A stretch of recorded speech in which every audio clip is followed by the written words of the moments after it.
walking with it.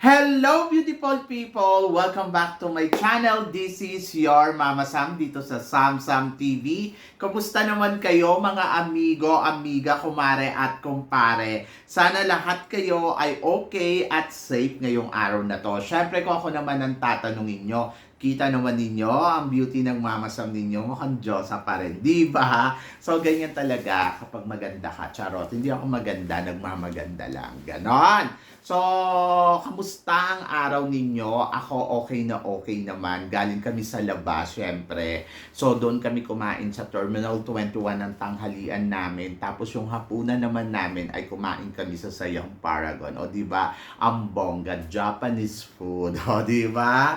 So, yon sa Fuji. So, kasi gusto nino kumain sa Japanese food. Nilibre niya ako. So, ang sweet-sweet nga ni Nue. So, tapos yung nagbayaran na, share daw kami. Charot, hindi. Siya na yung nagbayad.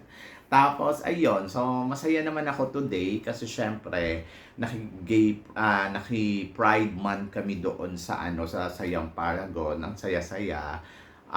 Nanood kami ng mga drag queen show. Ganon. So, iba talaga ang ganda ng mga Beckies, no? Panalo talaga.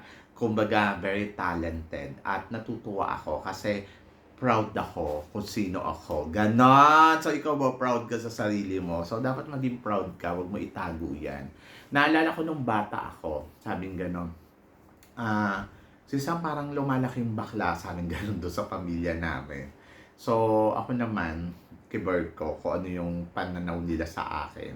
Pero swerte naman ako sa mama ko kasi syempre yung mama ko mabilis niya na-accept. Yung kumbaga parang hindi niya ako tinanong na gay ka ba? Wala naman nagganon sa pamilya namin. Kumbaga parang hinayaan lang nila akong lumaki na hanggang sa magdalaga ako. Ganon. Diyos ko, nakakaloka. Anyway, so basta maging proud kayo sa sarili ninyo. Basta wala kayong tinatapakan na tao at gumagawa kayo ng tama sa buhay. So walang masama maging gay, walang masama maging lesbian, basta maayos tayong tao. Ganon, di ba? So ito nga, syempre marami tayong chika ngayon.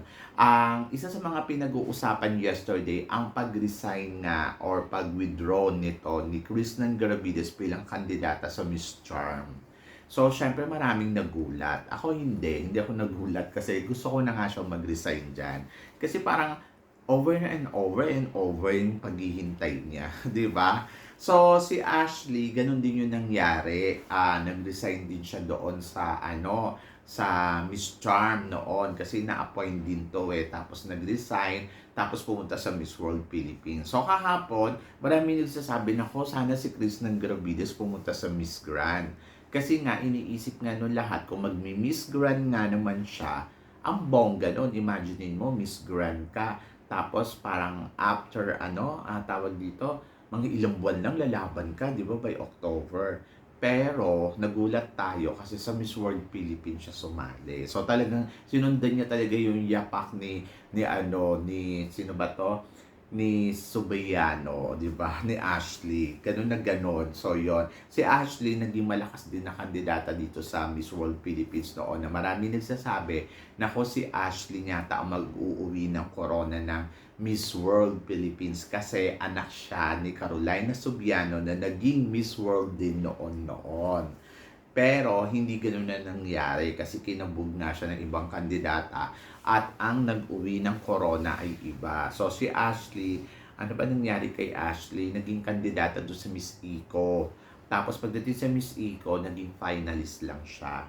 Tapos ngayon, andito si Krishnan Garavides. So sabi nga nila, nako siya na ang magmi-Miss World Philippines. O kung tatanungin ninyo, feeling ko, pwede naman. Bakit naman hindi? Kasi maganda naman si Krishnan Garavides, sexy naman.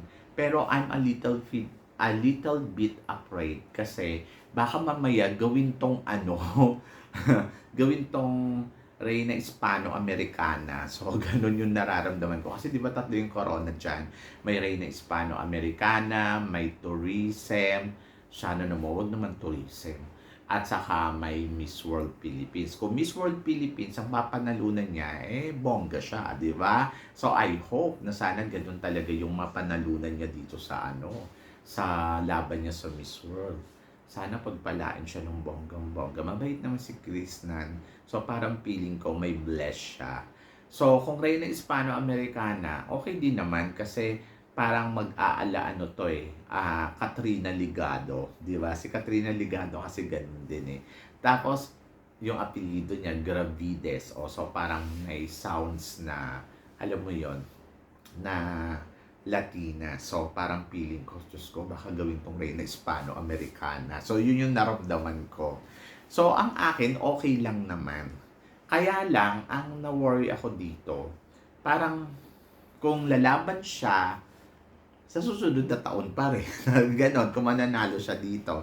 Kasi di ba sa Miss World, ang Miss World title holder, inabot din yan ng sobrang tagal bago din nila mailaban ng Miss World. Remember, bago tong Miss World na to, yung Miss World pa noon, yung kay katawag dito, yung laban nung taga Cebu, 'di ba? 2 beses din pa-cancel hanggang sa inabot na siya ng overage niya.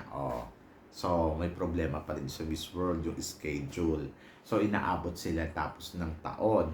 Itong last time lang, Diyos ko, parang 3 taon o 2 taon ang hinintay ng kandidata natin bago makapag-compete doon sa Miss World. So, yun. So, good luck talaga kay Krishnan Gravides. Kung Miss World ang mapupunta sa kanya, total, sanay naman siya maghintay, baka maghintay uli siya ng kasing tagal ng paghihintay niya sa Miss Charm. O baka nagkaroon na ng Miss Charm, o nakalaban na yung sumunod na Miss Charm, wala pang Miss World. So yun yung problema niya sa Miss World, ganun din eh. Ganun din yung pinuntahan niya. But let's see.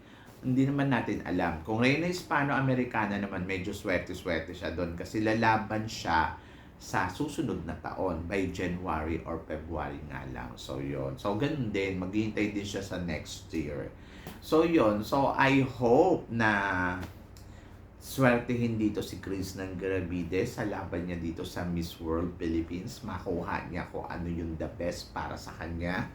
Dahil sa paghihintay niya ng matagal, sana huwag naman na siya maghintay ng matagal sa laban niya sa susunod na pageant, di ba? Kung ano man yung maibibigay sa kanyang corona.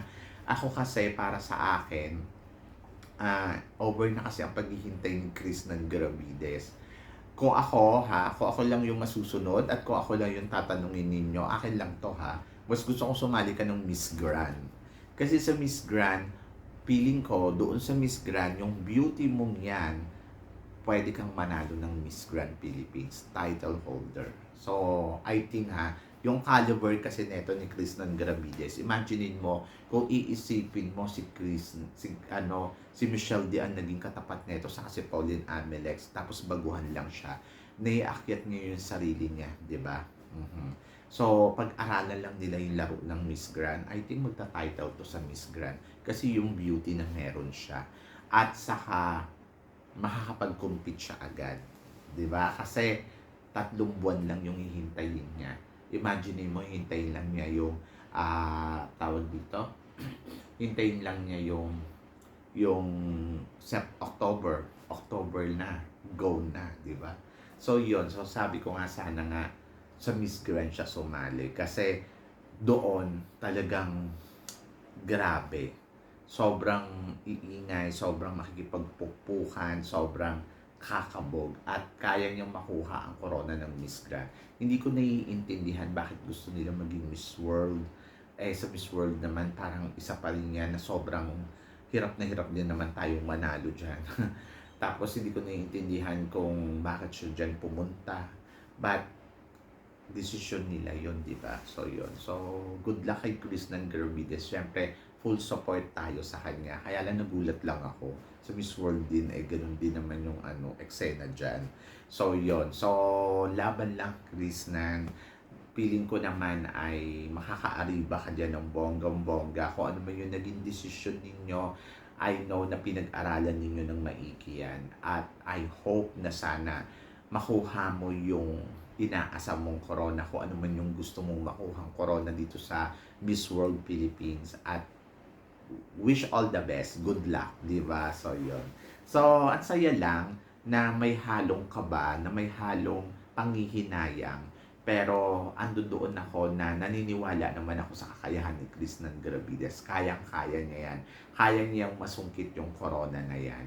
So, sana makabalik siya sa Miss Universe Philippines in the future, di ba? So, yon.